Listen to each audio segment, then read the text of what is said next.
La population de Côte d'Ivoire, depuis 2017, croît à une moyenne de 2,5% par an. Le seul district d'Abidjan croît, en tout cas pour sa population, à quelque chose comme 4% l'an. Évidemment, cette situation pose avec gravité et acuité la problématique de l'assainissement et de la salubrité. On en parle volontiers tout au long de cette émission consacrée à l'assainissement avec Anne-Désirée Oloto, ministre de l'Assainissement et de la Salubrité urbaine. Avec elle, on reviendra évidemment sur des problématiques qui vous concernent forcément. En fin de tableau, pour le tableau artistique de la télé d'ici, coup de projecteur sur une jeune talent. Elle se nomme Daphné Royal. Elle fait d'ailleurs partie du band de la télé d'ici. Et ce soir, elle vous fera montre de tous ses talents. La télé d'ici, l'essentiel de ce que vous êtes en droit de savoir ici. Bonsoir, bienvenue.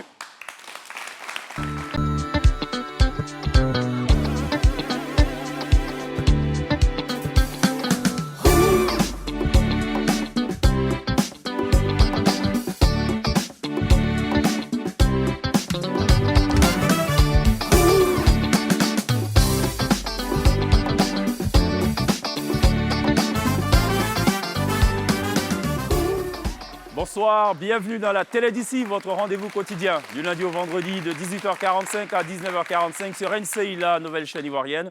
Et on le disait tantôt, écoutez, c'est un programme qui vous est totalement destiné puisqu'on évoque des questions qui vous intéressent. Ce soir, on a beaucoup de plaisir à recevoir Anne-Désirée Oloto, ministre de l'Assainissement et de la Salubrité. Bonsoir, bienvenue. Merci, bonsoir. On penserait qu'on s'est passé le mot avec ce bleu, dominance de bleu. Enfin, non, pas du tout. On ne s'est pas parlé avant cette émission. Bonsoir, princesse, ça va? Ça va, Pierre? Ouais, très bien. On va parler salubrité, assainissement. Anne Oloto, apparemment, vous avez fait des émules puisque beaucoup de maires se mettent maintenant à casser. Vous êtes heureuse ou pas de le constater? Tout particulièrement, et je voudrais féliciter vous tous aimez les qu'on maires. casse? Pas que j'aime qu'on casse, j'aime qu'on mette à niveau et qu'on améliore le cadre de vie des populations. D'accord. Ce sont les instructions du président de la République. D'accord. Que les Ivoiriens vivent mieux dans leur cadre de vie assaini. Alors, ce qu'on déplore, c'est que quand on casse, s'ensuit une réinstallation. Bon, ce n'est pas le cas de Koumassi, c'est clair, mais pour la plupart des autres communes où ça s'est fait, il y a une réinstallation systématique et beaucoup plus anarchique qu'auparavant. Vous en pensez quoi? Ça nous interpelle tous sur le comportement de l'homme et surtout sur la responsabilité des populations. La problématique de la recolonisation des sites pose le problème de l'incivisme des populations ou encore de l'ignorance des populations face à ces mauvais comportements. On parle beaucoup d'incivisme. Qu'est-ce qu'il faut faire? Il faut sensibiliser. Ça fait des années que vous sensibilisez. Oui, et on va encore sensibiliser pendant des années chez Kivan. D'accord. Il ne faut pas sortir la chicotte, hein, non. Vous n'êtes pas partisane de la chicotte. Non, je ne suis pas... La chicotte, bon, c'est le bâton et la carotte. C'est surprenant venant d'une ancienne enseignante. Oui, mais quel est l'enseignant qui n'a jamais sanctionné? Il faut sanctionner pour susciter le changement, la prise de conscience et l'engagement de l'élève. Et donc, ici, nous parlons des populations qui, malheureusement, ont acquis de très mauvaises habitudes pendant des années. Et aujourd'hui, le président Ouattara arrive avec son ambition d'une Côte d'Ivoire saine, belle, attrayante, qui nécessite naturellement la mise en œuvre de politiques modernes qui doit naturellement être accompagnée par un comportement nouveau et donc par l'avènement d'un Ivoirien nouveau. D'accord. Cette initiative, elle a été lancée il y a quelques années, l'Ivoirien nouveau. On le cherche encore, hein, cet Ivoirien nouveau, on le cherchera encore. Le plus important, c'est de prendre conscience de la nécessité d'avoir un Ivoirien nouveau. D'accord. Mais ce n'est pas lié au niveau de l'éducation. Il y a des Ivoiriens nouveaux déjà. Vous avez parlé des maires tout à l'heure qui commencent donc à mettre en œuvre cette politique. C'est cela. Très volontariste. Eh bien, c'est l'Ivoirien nouveau. Et le maire nouveau. D'accord. Bon, je pense qu'il y en a peut-être 2 ou 3 maires sur une bonne centaine. Mais bon, c'est pas grave. D'ici 25 ans, ça devrait pouvoir aller. Alors, on parle justement d'incivisme. Le constat qu'on fait, c'est que ce n'est pas lié au niveau d'éducation. Parce qu'en fait, vous avez des personnes dans de grosses cylindrées qui baissent la vitre et qui jettent... Malheureusement, c'est une question de responsabilité et d'engagement personnel. D'accord. C'est quoi la panacée, en fait? Question de responsabilisation. Comment on la trouve? Enfin, est-ce qu'il y a un remède... pour amener les gens à comprendre? En dehors de mettre des panneaux en ville, je veux dire, est-ce que, je ne sais pas, peut-être que vous y avez pensé, non? Oui, je crois que c'est la répétition. D'accord. La répétition, la sanction et la continuité de l'action. Ne pas s'arrêter, ne jamais se décourager. Comme vous dites, 2 maires sur 200. Oui, c'est cela. Mais chaque jour, il y a un maire. D'accord. J'étais à Ara il y a quelques jours. Oui. et j'ai été émerveillée par Madame le maire d'Ara. Vous devez la rajouter à votre liste de maires On nouveaux. va noter. De maires nouveaux. D'accord. On va certainement le faire. Alors, avec vous, on va évoquer beaucoup de questions relatives évidemment donc à l'assainissement, à la salubrité. Déjà, une question qui fuse. Hein. Chaque fois qu'on dit qu'on reçoit un Désiré Loto, on nous dit tout de suite quelle est la situation des balayeuses? Pourquoi elles ne balayent pas la nuit? Pourquoi elles exposent leur vie en plein jour? Qu'est-ce qui se passe? Pourquoi ça ne change pas?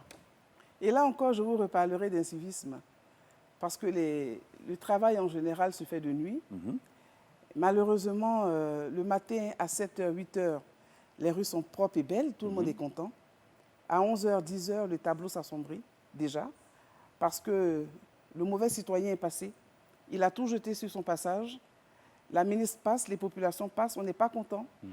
Et les entreprises qui refusent d'avoir des pénalités se remettent au travail et font balayer donc, tout au long de la journée. Donc il y a un double emploi quelque part. Exactement. D'accord. Il y a nécessité donc de refaire le travail qui aurait dû être fait une seule fois par jour.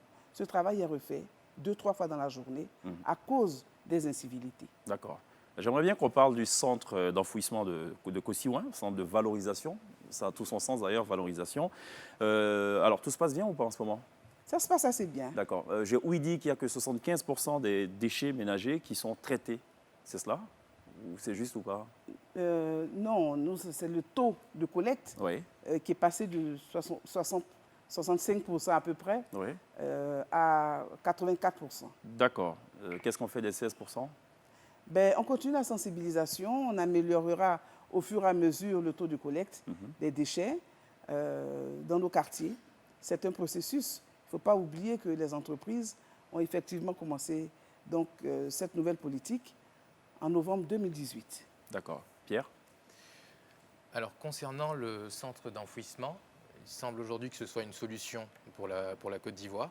Mais quand on regarde, il y a un certain nombre de pays qui sont en train de se détacher de cette question-là et à penser plutôt à la gazéification comme, sous haute température comme solution. Pourquoi, en Côte d'Ivoire ou plus généralement en Afrique, on a le sentiment qu'on se contente de solutions d'entre-deux? Pourquoi ne pas passer directement à la meilleure solution? Ça a été très galère déjà d'avoir le centre d'enfouissement technique, autant le dire. Merci, je pense que vous comprenez bien les enjeux. En réalité, nous avons hérité en 2011 d'une situation dramatique avec l'ex-décharge publique d'Akwedo qu'il nous fallait absolument fermer. Fermer pourquoi? Parce que la Côte d'Ivoire s'est engagée avec les autres pays du monde dans l'accord de Paris sur le climat, réduire donc le niveau de production de gaz à effet de serre. Deuxième contrainte, et les nuisances malheureusement vécues et subies par les populations riveraines depuis longtemps. Et troisièmement, l'engagement pris par le président de la République vis-à-vis de ses concitoyens, qui consistait à dire que nous fermerons la décharge publique d'Akwedo. C'était une urgence sanitaire pour éviter toutes les catastrophes sanitaires. Alors, est-ce que je devais pendant ce temps réaliser toutes mes études, attendre tranquillement que les populations d'Akwedo continuent de se plaindre, de souffrir, de tomber malades, etc. Et ces populations, je voudrais les saluer au passage, ont vraiment subi les conséquences de leur cohabitation avec la décharge publique d'Akwedo. Absolument. Elles en ont quelquefois eu ras-le-bol. Elles l'ont exprimé. Elles ont fermé la décharge. L'État a mis d'importants moyens pour l'accompagnement social. Il fallait mettre un terme. La construction du CEVET, du Centre de valorisation et d'enfouissement technique de Kosiouin, donc c'est fait dans une phase de mesure d'urgence. Aujourd'hui, la décharge publique d'Akwedo est fermée, définitivement, au grand bonheur des populations riveraines. Et je pense que si vous y faites un tour, vous parlez un peu avec les populations, vous comprendrez l'urgence, n'est-ce pas, avec laquelle l'État de Côte d'Ivoire a dû fermer cette décharge. Qu'est-ce qui est prévu pour justement le site d'Akwedo? Un magnifique parc. D'accord. Un magnifique parc qui sera pour ma part le plus beau parc de l'Afrique occidentale. Qui sera livré quand? Dans la phase 1, il sera livré en 2021. D'accord, très bien. Et ensuite, je voudrais terminer rapidement pour dire qu'il y a d'autres méthodes de traitement des déchets Vous avez parlé de gazéification, ou d'autres approches, d'accord, d'incinération notamment. La Côte d'Ivoire a opté pour cette approche parce que d'abord c'était l'approche la plus simple pour nous, des études existaient déjà, il a fallu les mettre à jour, donc le délai de réalisation a été moins long que si nous avions opté pour autre chose. La deuxième raison, c'est que nous avions également en idée la création d'emplois pour nos jeunes. Et aujourd'hui, de novembre 2018 à la date d'aujourd'hui, ce secteur a offert un peu plus de 6 000 emplois aux jeunes dans l'agglomération d'Abidjan. Et c'est important. D'accord. Princesse? Il y a différents types de déchets ménagers. Ces déchets sont entassés sans la présence de systèmes de récupération, des lixivias, des émissions biogaz. Ce manque d'aménagement dans les décharges n'a-t-il pas de conséquences sanitaires et environnementales importantes? Notamment de l'eau usée qui coule des camions Oui, qui transportent donc les ordures, c'est bien cela? Non, Non, aucune. Aujourd'hui, avec la qualité des camions, ce sont des camions modernes qui ont été livrés.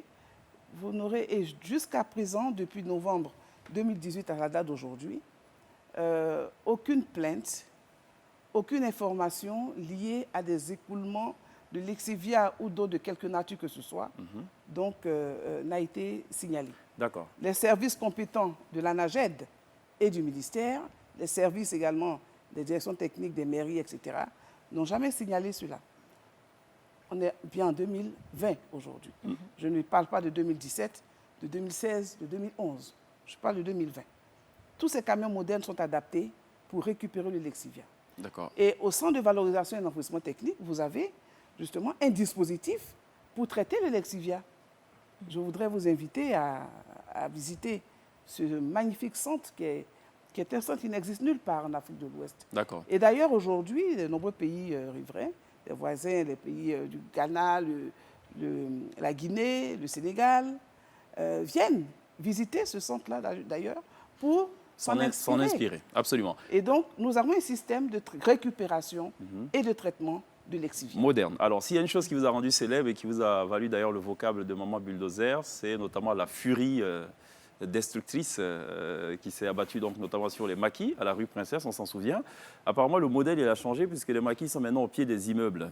Là, j'embraye donc sur la question de la pollution sonore. J'imagine que ça fait partie de vos attributions.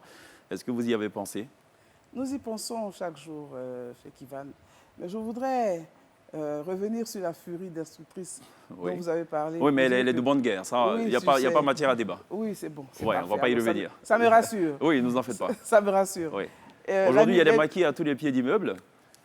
Les nuisances sonores. Oui. Voilà donc évoqué ici. Ça commence tout doucement, petite buvette et tout. Après, on rajoute 2 petits baffles, ainsi de suite. Et après, c'est des chaises sur le trottoir. Et au milieu de la nuit, on bat carrément la voix. Voilà. À nous le tour, on n'a qu'à faire ce qu'elle veut, quoi. Bon, en gros, pour résumer. Incivisme des populations.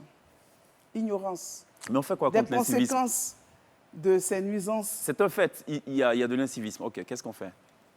On se mobilise tous pour convenir que c'est mal. Il faut déjà qu'on s'accorde sur ce point pour dire que c'est mauvais, c'est dangereux, ça nuit à la santé, ça empêche les autres de vivre.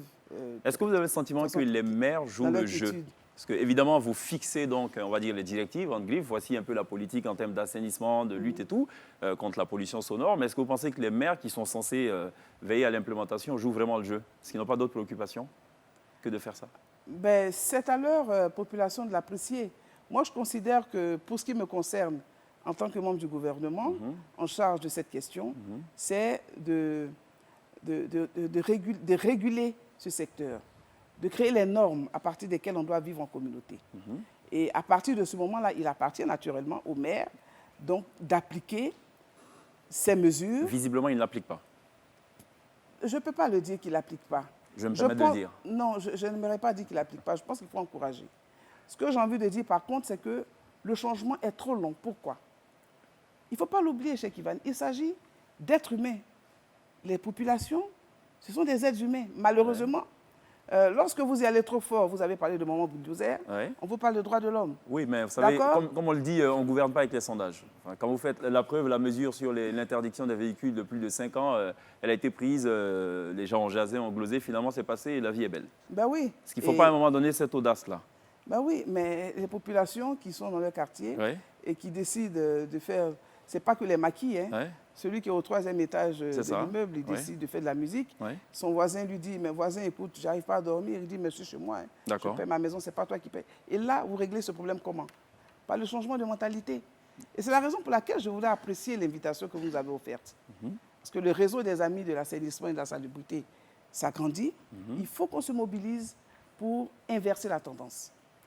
La question de la lutte contre les nuisances sonores est d'abord une question individuelle et elle est d'abord une question des populations. De manière individuelle, qu'on s'accorde pour dire il faut que ça change. Il faut que je pense d'abord à l'autre. Le maire, il prend des arrêtés aussi. Moi, j'ai vu des maires très volontaires. Malheureusement, ils n'ont pas les moyens de faire la police individuellement derrière D'accord. chaque citoyen. Donc ce n'est pas demain la veille. Ça peut être demain la veille. D'accord. Si la télé d'ici là, Oui. s'engage Oui. avec nous et tous les jours sensibilise les D'accord. populations, Oui. c'est demain la veille.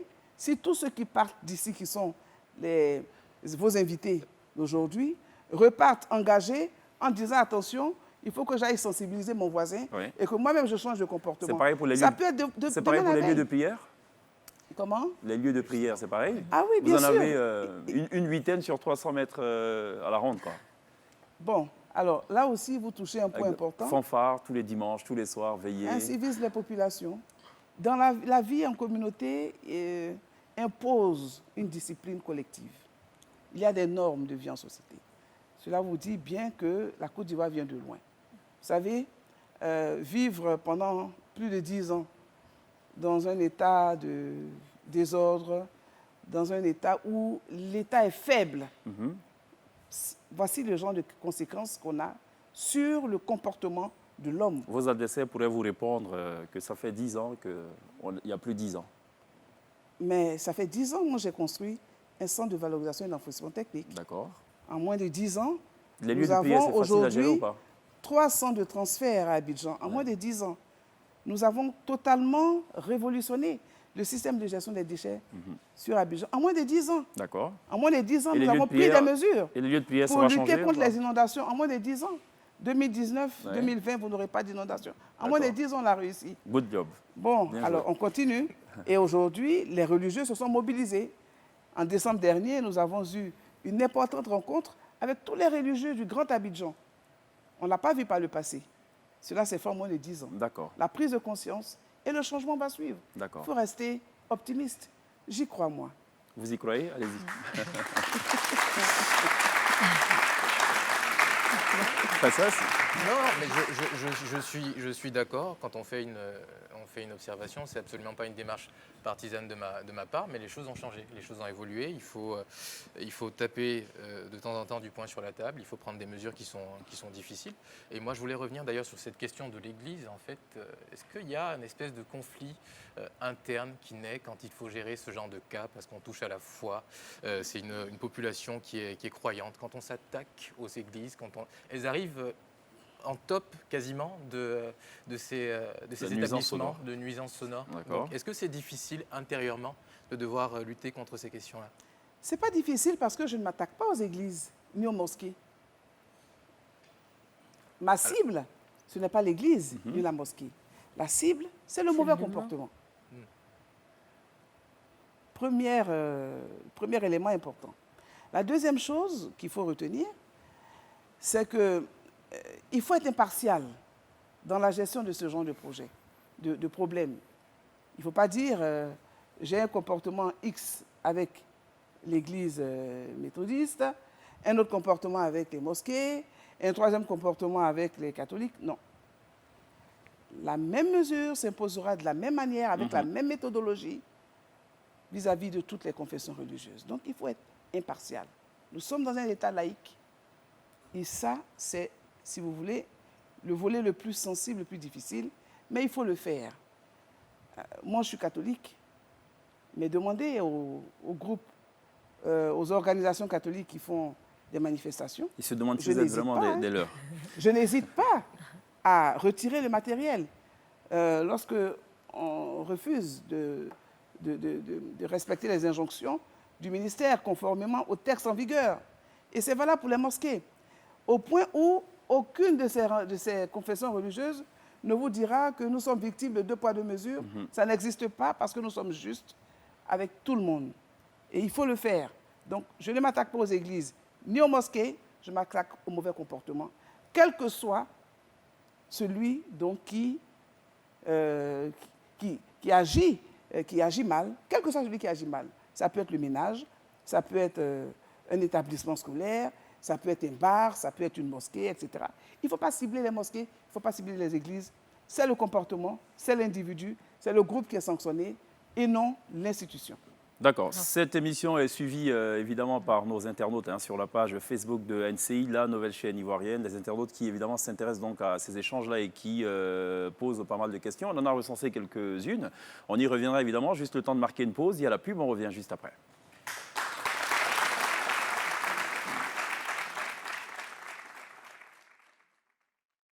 La télé d'ici, votre rendez-vous quotidien sur NCI, la nouvelle chaîne ivoirienne. On est toujours en compagnie de Anne Désiré Oloto, ministre de l'Assainissement et de la Salubrité, avec qui nous revenons évidemment sur la problématique de la salubrité, de l'assainissement dans tous ces compartiments. Juste avant de passer aux questions des internautes, Princesse, vous avez une question? On parle beaucoup d'incivisme. Les habitudes, on les prend dès le plus bas âge. Qu'est-ce qui est fait dans les écoles pour la sensibilisation? Vous touchez un point extrêmement important.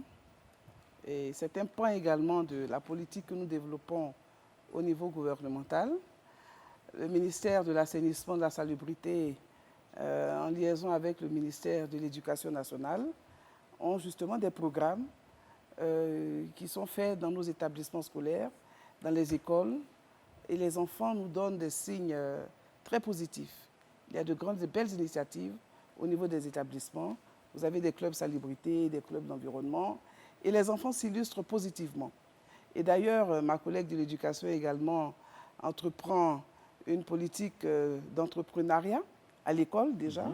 Et les métiers verts sont aussi les métiers qui sont dispensés aux enfants dans nos établissements scolaires. Malheureusement, la chaîne se rompt quelquefois, une fois que les enfants se retrouvent dans leur milieu naturel, parce que le niveau d'incivisme est tel que dans leur quartier, dans leur maison, malheureusement, il n'y a pas la continuité.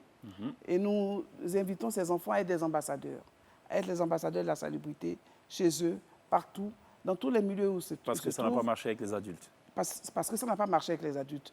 Mais je suis convaincue que les enfants nous aideront à inverser la tendance. D'accord. Parce qu'au fur et à mesure que nous continuerons donc la sensibilisation et l'éducation au changement de comportement avec les enfants, ce sont les cas de demain, la tendance sera inversée. D'accord. Okay. Donc ça n'a pas marché avec les adultes qui pourtant ont fait éducation civique et morale à l'école. Donc l'espoir repose sur les enfants désormais. Et dans certaines communes comme Marcory et Yopougon, le système de précollecte est formel. Pourquoi certaines communes ont un service de précollecte formel et pas d'autres? Mieux élaboré peut-être? Ou mieux élaboré, effectivement. Mais c'est vraiment l'engagement des collectivités. Donc des maires, par Parce exemple. qu'au niveau d'Abidjan, la politique est unique. Nous avons 2 grandes entreprises qui interviennent dans toutes les communes du district d'Abidjan. Et ce sont ces entreprises qui sont chargées de la collecte. Le principe de précollecte n'existe pas en réalité. Il appartient à l'entreprise d'organiser donc sa politique de collecte de manière à collecter le maximum de déchets. Et à ce niveau-là, nous avons des raisons d'être satisfaits. Le processus avance bien. Le problème, c'est que les populations doivent être volontaires.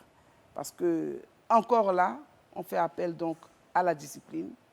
Parce qu'il y a des horaires de collecte de ces déchets. Il faut sortir les poubelles. Personne n'ira chez vous pour faire le balayage, le groupage de vos déchets, pour les prendre. Il faut les sortir. Il y a des heures indicatives, les soirs, tôt le matin, Mais quand vous déposez vos poubelles en dehors de ces heures, vous créez un problème de propreté dans votre commune, dans votre quartier. Alors, vous parlez de process, c'est assez intéressant. On a besoin de comprendre. Je sais que dans certains pays comme le Japon, à la limite, les déchets, on les achète. Plus le camion il ramène des déchets, plus il y a de kilos, plus il y a de tonnes et plus il gagne de l'argent. Dans le cas de la Côte d'Ivoire, qu'est-ce qui se passe? Comment ça fonctionne? Ben, dans le cas de la Côte d'Ivoire, les entreprises sont payées au tonnage. D'accord. Par l'État de Côte d'Ivoire, il s'agit là d'un service public de collecte des déchets. Et donc, plus vous produisez des déchets, et plus l'entreprise donc ramène des déchets donc, au centre d'enfouissement, plus l'État paiera à l'entreprise. Donc c'est le principe qui est appliqué ici. Ici, d'accord, Voilà. parfait. Alors, Donc, question... ce n'est pas, je parle donc du service public, Oui. des déchets solides, ménagers et assimilés. Je ne parle pas de déchets privés et d'autres types de déchets dont si vous voulez, le système de gestion est différent donc, de celui des déchets solides, ménagers et assimilés. D'accord, parfait. Alors, on va passer sans transition aucune aux questions Facebook. Il y a une question de Awa Iya Koulibaly qui se demande pourquoi la Côte d'Ivoire n'arrive pas à copier l'exemple rwandais dans l'interdiction des sachets plastiques. Pourtant, plusieurs missions ont été organisées pour comprendre le système mis en place au Rwanda. D'abord, je voudrais dire qu'il n'y a pas à copier sur qui que ce soit. En matière de système de gestion des déchets, il y a des normes. Et après, chaque pays adapte donc sa politique à ses réalités. Donc on n'ira pas, parce que ce n'est pas les Rwandais qui vivent ici, ce sont des Ivoiriens avec nos réalités. J'ai moi-même été au Rwanda, comme on le dit, avec un pays sans sachet plastique. Une option forte du gouvernement. Cette option est la même ici. Engagement fort du président de la République qui a signé un décret pour dire c'est interdit. Pas tous les sachets plastiques. Il y a des types de sachets plastiques qui sont interdits. Aujourd'hui, est-ce que cette mesure est appliquée? Oui, elle est appliquée. Elle est appliquée parce que nous avons réussi à obtenir des résultats. D'abord, dans le secteur industriel, avec les fabricants de ces sachets interdits. Aujourd'hui, ça n'existe plus.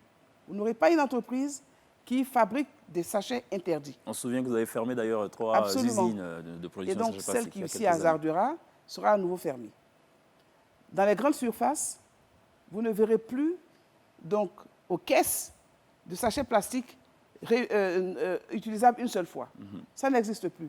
Donnez-moi le nom d'une seule grande surface qui a ses caisses à un sachet à usage unique. D'accord, il n'y en a pas. Donc ça c'est appliqué. Pas. Et donc vous répondez le problème, oui. c'est important, c'est le secteur informel, le petit commerce. Et ensuite la fraude, les installations anarchiques de petites unités de fabrication de sachets interdits, y compris dans les cours communes, dans les maisons, etc., à titre privé. C'est ça. Vous produisez des frigos l'eau et tout ça. Voilà, les sachets, l'eau. On vous dit eau minérale, non, c'est de l'eau courante, de la sodécie, qui est récupérée, conditionnée dans des petits sachets, revendus dans les quartiers, qui nous donnent mal au ventre, qui donnent mal au ventre aux enfants. Voilà, et c'est ça, dans des conditions d'hygiène approximatives. D'accord. Et c'est ça que nous devons combattre. Je souhaite que vous vous engagez avec moi. D'accord. Nous sommes engagés dans tous les cas à rendre la Côte d'Ivoire propre. Et pour faire en sorte que cette mesure soit appliquée par tous. Il ne doit pas avoir deux poids, deux mesures. Parfait. Alors, vous répondez du coup à la question de Drissa Traoré qui lui se demandait pourquoi la mesure d'interdiction des sachets plastiques adoptée en 2013, à savoir la production, la commercialisation, la détention, n'est toujours pas appliquée. Bon, vous y avez répondu. Assurance maladie, brigade de salubrité, Pierre avait une préoccupation. Alors, effectivement, cette politique de salubrité, c'est vous, mais c'est aussi des milliers de personnes qui s'accommodent de tâches ingrates au quotidien. Enfin, le métier des boueurs est classé parmi les plus difficiles. Est-ce qu'aujourd'hui, ces personnes-là en Côte d'Ivoire bénéficient d'un système de santé particulier? Est-ce qu'il y a un accompagnement qui est différent de celui des autres professions? D'abord, nous avons la couverture maladie universelle aujourd'hui qui est disponible pour tous les Ivoiriens. Et ensuite, ces entreprises ont une politique sociale qui les oblige, n'est-ce pas, à accompagner au plan médical leurs employés. Des visites médicales sont organisées par an, un système de vaccination. En tout cas, il y a un suivi médical. Et en général, ce sont des travailleurs qui bénéficient d'une assurance santé.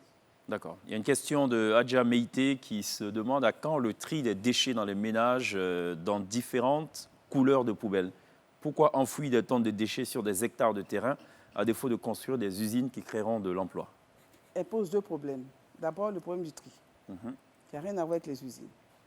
Le problème du tri sélectif procède de l'éducation au changement de comportement.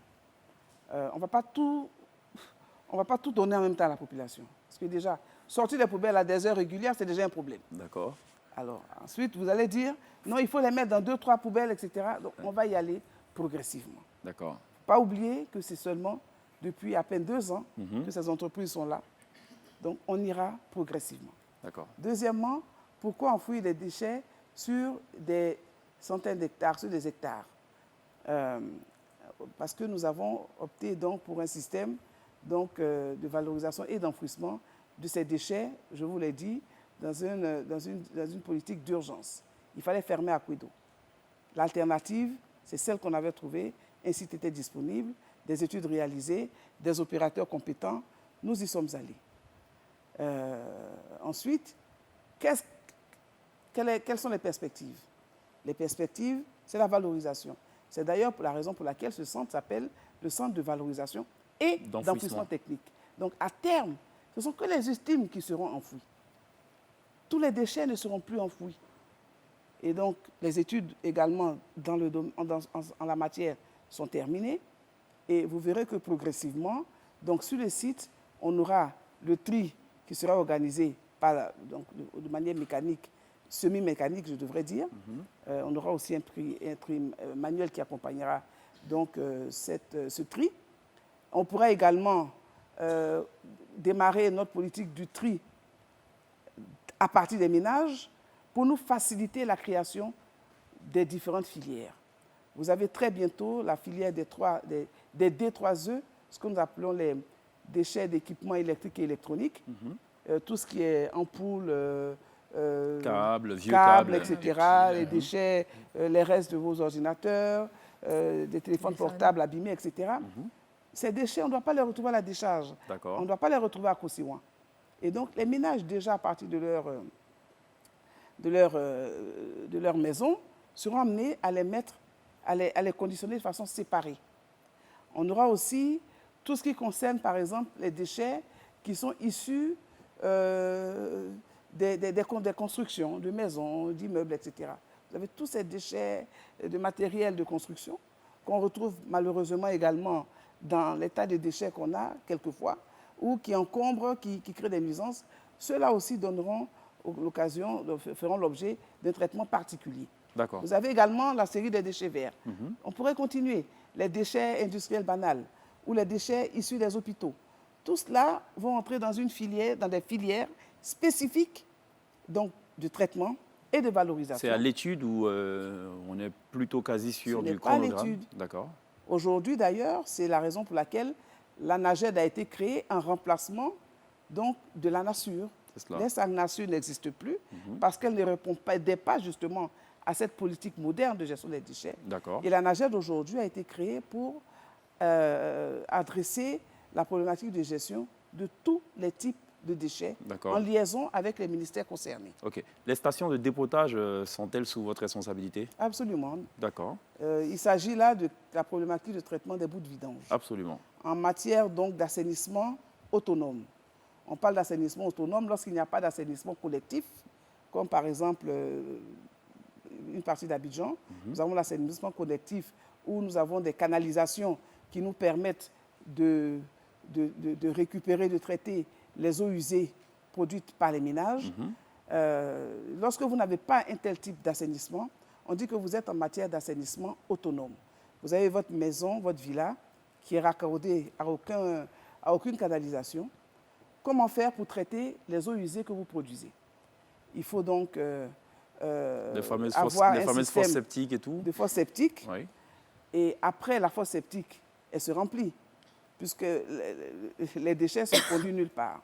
Donc des camions de vidange, périodiquement, devront donc vous offrir le service pour vidanger vos fosses septiques ou déverser ces déchets issus de votre résidence, des différentes résidences.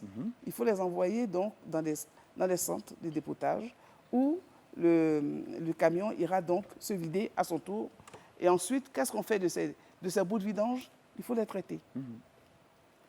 Cela procède également de la politique d'assainissement, parce que par le passé, justement, tous ces vidangeurs, d'abord, il n'y avait aucune norme d'organisation. Aujourd'hui, nous avons une fêtière des vidangeurs qui sont accompagnés par l'ONAD, l'Office national d'assainissement et de drainage. Ils sont formés. Le matériel est en train d'être renouvelé progressivement. Aujourd'hui, ces vidangeurs ne sont plus habilités à déverser les produits donc, de ces vidanges dans la nature. Il les déverse où? Dans des points de dépotage, justement, que vous avez évoqués tout à l'heure. Oui. Et ensuite, ils sont accueillis, donc, ces produits, dans des stations de traitement de bouts de vidange. D'accord. L'autre problématique, c'est que souvent les eaux usées se retrouvent là où elles ne devraient pas se retrouver. Est-ce que c'est aussi pris en compte dans les questions de stations de dépotage et tout? Absolument. Il y a eu la problématique notamment du 3e pont, Henri Conan-Bédier, où des eaux de pluie, enfin dans les puisards, on retrouve à la fois des eaux de pluie, des pneus, des garages et tout, et ça avait donc causé un débordement d'eau.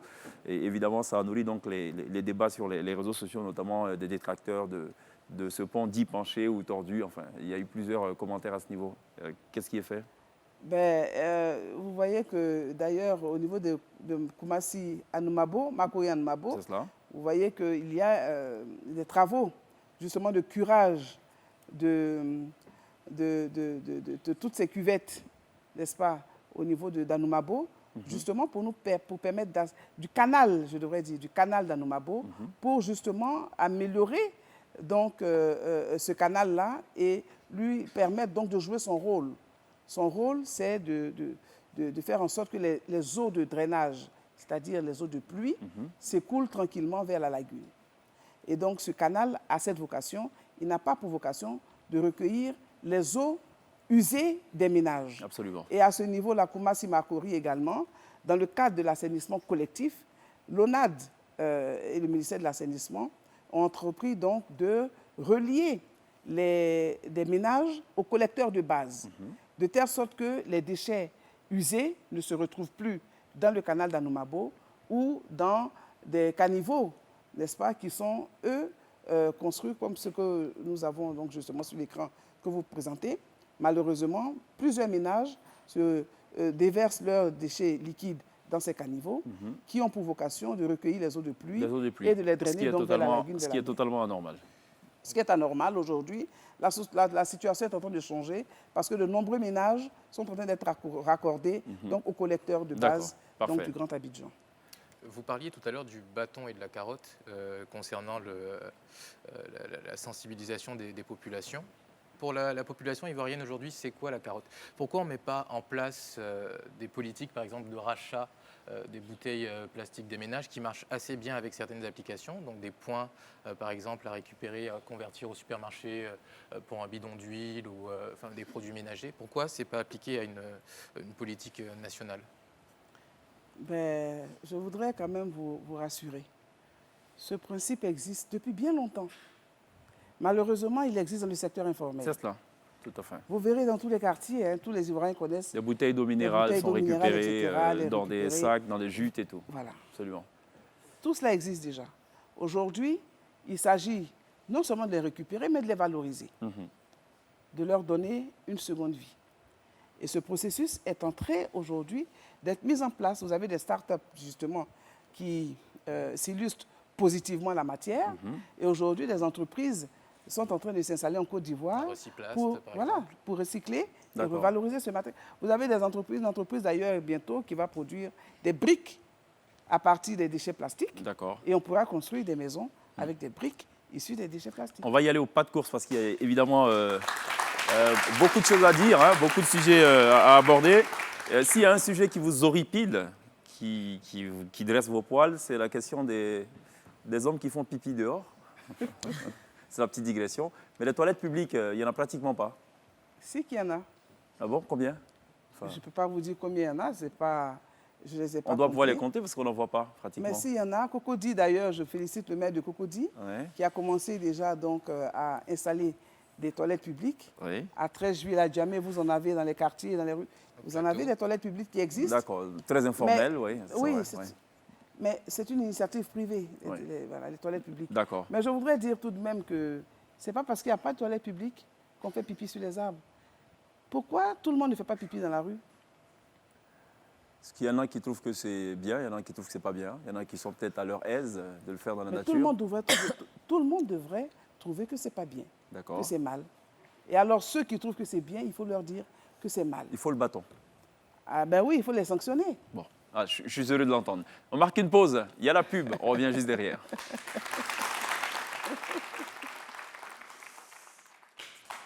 La télé d'ici, votre talk show quotidien sur la première chaîne de télévision privée de Côte d'Ivoire, NCI, la nouvelle chaîne ivoirienne. Nos rendez-vous, c'est évidemment tous les soirs de 18h45 à 19h45 de Place to Be autrement. On est toujours avec Anne Désiré Loto, ministre de l'Assainissement et de la Salubrité, avec elle on parle assainissement, salubrité. On parle aussi des questions qui évidemment intéressent tout le monde.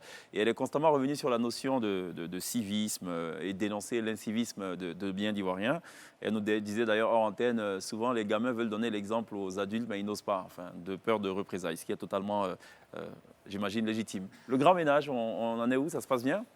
Ça se passe bien. Nous étions à la 35e édition, je vous l'ai dit, dans la commune de Hara, dans la région du Moronou. Et là, j'ai beaucoup apprécié. D'accord. J'ai vu l'évolution et surtout l'engagement exceptionnel de Madame le maire de Hara. C'était formidable. Est-ce que vous n'avez pas le sentiment que c'est plutôt une opération ponctuelle, tous les mois? Quand vous tournez le dos, c'est fini. Et l'autre mois, on ne montre pas de blanche. Quand vous tournez le dos, c'est fini, ainsi de suite? Non, Est-ce qu'il y a un du tout. suivi? Au début, j'avais ce sentiment, mais j'avoue que la pression est telle aujourd'hui que je me rends compte que cette opération a fini par s'imposer. Et il n'y a pas que les communes. Vous avez des organisations non gouvernementales, des associations de quartier, dans les villages, des femmes, des jeunes, qui, chacun, à son niveau, veut organiser une activité de propreté. Une opération grand ménage, coup de balai, appelez-la comme vous voulez. Mais cela se résume au grand ménage pour dire que nous aussi, nous sommes engagés donc, à améliorer la propreté de notre cadre de vie. J'en profite, avec votre permission, pour féliciter toutes ces ONG et toutes ces associations de jeunes, de femmes, ces organisations syndicales même, des étudiants, etc., qui, tous les mois, sont avec le ministère ou avec des communes ou dans des villages pour ce coup de balai, cette opération, donc, cette opération de propreté. C'est une opération citoyenne qui consiste donc à sensibiliser et à éduquer au changement de comportement. À terme, à force de nettoyer, on se dira, est-ce qu'on a besoin de salir? Est-ce que j'ai raison de dire que les populations des villes de l'intérieur sont plus propres que celles d'Abidjan? Je ne sais pas si vous avez le droit de le dire, mais à Abidjan, il y a des populations aussi qui sont propres. Donc, je crois qu'il faut relativiser et dire qu'en réalité, on devrait continuer de sensibiliser pour faire en sorte que le maximum d'Ivoiriens adhèrent à cet engagement donc de changement de comportement. D'accord, non, je posais la question à Anne Désiré Loto, pas à la ministre. Vous faites la différence dans ce cas d'espèce-là? C'est cela. La réponse serait tout autre, je pense. Non, elle ne serait pas tout autre. Je pense qu'il y a de bons exemples. D'accord, de bons exemples, mais aussi bien pas à beaucoup Abidjan qu'à d'exemples. l'intérieur du pays. D'accord.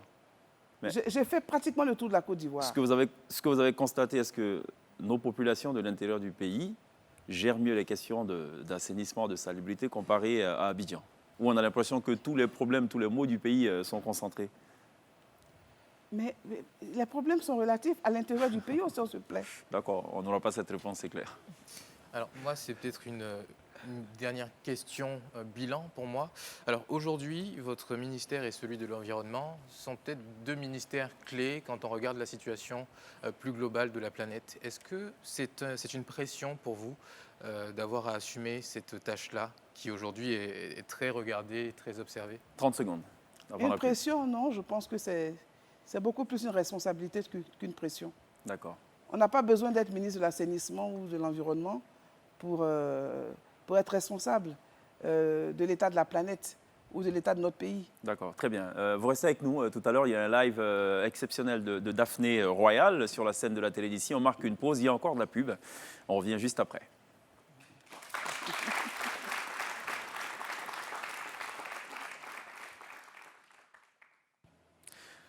Retour sur le plateau de la télé d'ici sur NCI, la nouvelle chaîne ivoirienne. Tout à l'heure, à partir de 19h50, NCI News avec Ali Diarasouba, suivi de la météo de Maïmouna Ibrahim. S'ensuivra donc NCI Reportage consacré ce soir au taxi. Le taxi fait sa révolution. C'est l'intitulé justement de ce reportage qu'on vous invite évidemment à suivre. N'oubliez pas, à partir de 20h30, ce long métrage sud-africain intitulé Pop Lock and Roll, avec dans le cast notamment Steven Pilmer, Eric Hughes et Dimitri Bajlanis. Anne Désiré Loto, qu'est-ce qu'on devrait retenir de votre action à ce jour? Je voudrais vous remercier déjà de cette plage que vous venez d'offrir au gouvernement à travers le ministère dont j'ai la charge pour continuer sa sensibilisation au changement de comportement. La propreté, c'est le préalable, je pense, à tout, à la dignité, à l'attractivité, au bien-être des populations, à votre image, à la convivialité dans un village, dans une commune, dans un pays. Et je crois que le président de la République a vu juste en faisant de la politique d'assainissement et de la salubrité une priorité. Je voudrais dire aux populations que l'objectif, c'est de vivre dans un environnement propre et sain. Et la propreté, c'est l'affaire de tous. Ce n'est pas l'affaire seulement d'Alassane Ouattara, d'Amadou Gon Coulibaly, de Anou Loto. C'est l'affaire de Cheikh Ivan, de chacune et de chacun de vous qui me regardez. C'est l'affaire des enfants, des personnes adultes. C'est l'affaire de la communauté, des groupements. Chacun devra être le gendarme de l'autre pour qu'on vive tous dans un cadre de vie propre et sain. On appréciera. Regardez, Abidjan est totalement transformé. Cocody, Yopougon, Koumassi, Abobo et bientôt les autres communes. Les Ivoiriens ont droit, ils ont le droit de rêver. Ils ont droit au meilleur. Et je pense que cela est possible si nous nous y mettons tous. Anne Désiré Loto, merci.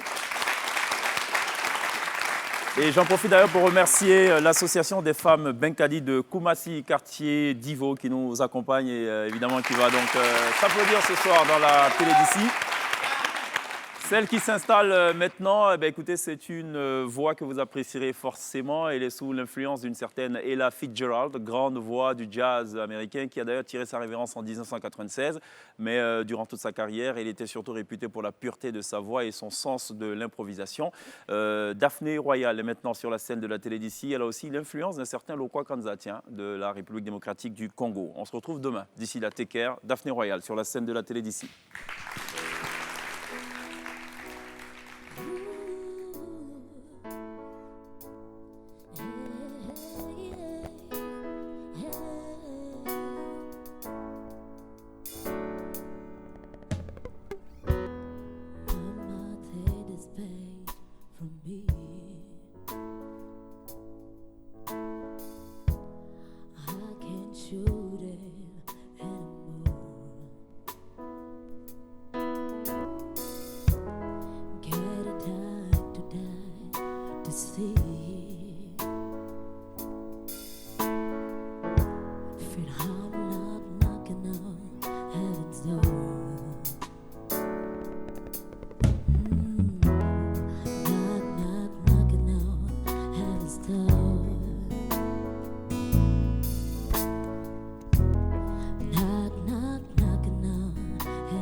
Today anymore.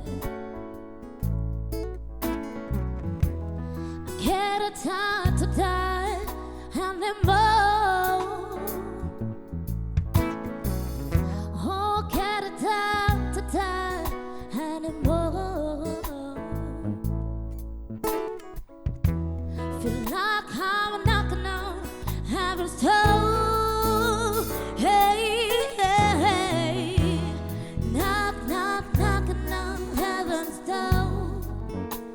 Ooh, yeah.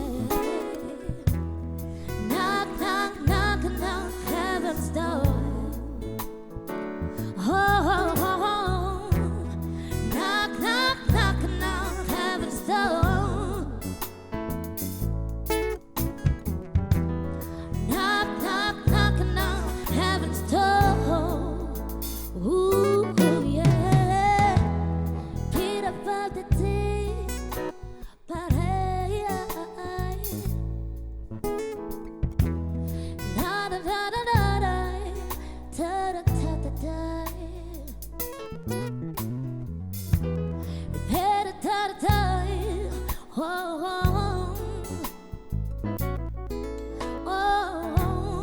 Feel how knocking, knocking, knocking, knocking, knocking, hey, behind the door. Knock, knock, knocking now, heaven's door. Ooh, yeah. Knock, knock, knocking now, heaven's door. Knock, knock, knocking now, heaven's door. Knock, knock, knocking now, heaven's door.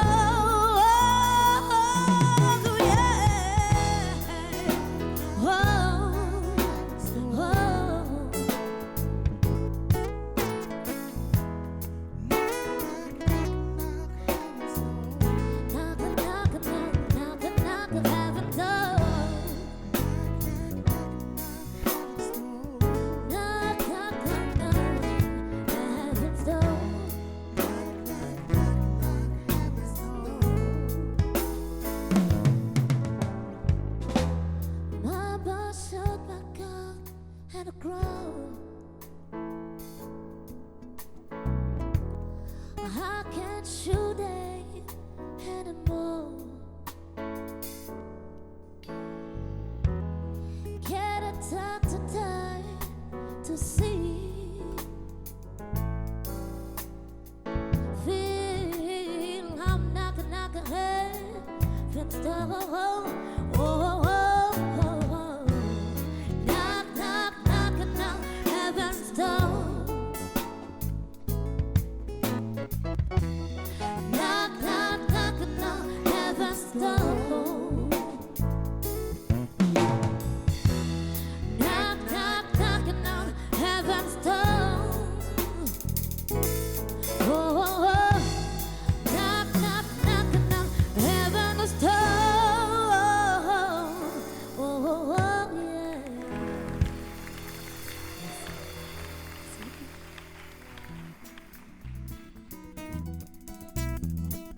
Donne-moi la force, mon amour, de plonger tout au fond de moi.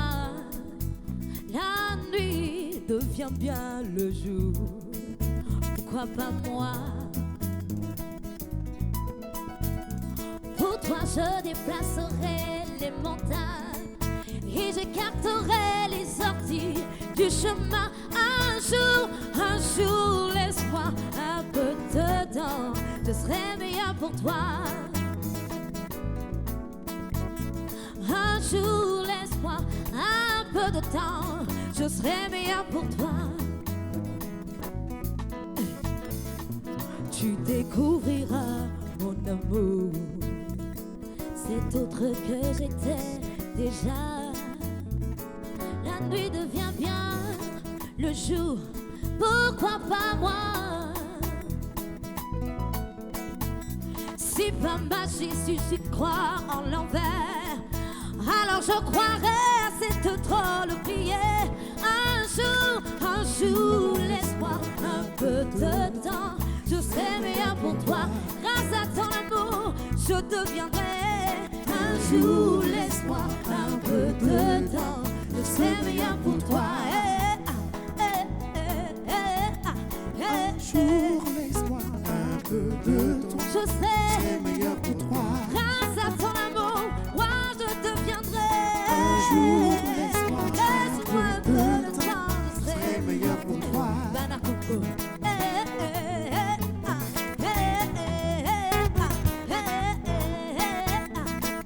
Tu découvriras mon amour, cet autre que j'étais déjà. La nuit devient bien le jour, pourquoi pas moi? Pour toi je déplacerai les montagnes et je capterai les sorties du chemin. Un jour, Laisse-moi un peu de temps, je serai meilleur pour toi. grâce à ton amour, grâce à ton amour. Un jour, laisse-moi un peu de temps, je serai meilleur pour toi. Un jour, laisse-moi le temps, un jour, laisse-moi un peu de temps, je serai meilleur pour toi. Oh, un jour, laisse-moi le temps de me parfaire. Un jour, laisse-moi Un peu de temps, je serai meilleur pour toi. un jour, laisse-moi un peu de temps. Un jour, laisse-moi un peu de temps, je serai meilleur pour toi. Let's go. Un jour, laisse-moi un peu de temps, je serai meilleur pour toi. Un jour, laisse-moi un peu de temps, je serai meilleur pour toi. Un jour, laisse-moi un peu de temps, je serai meilleur pour toi. Merci beaucoup.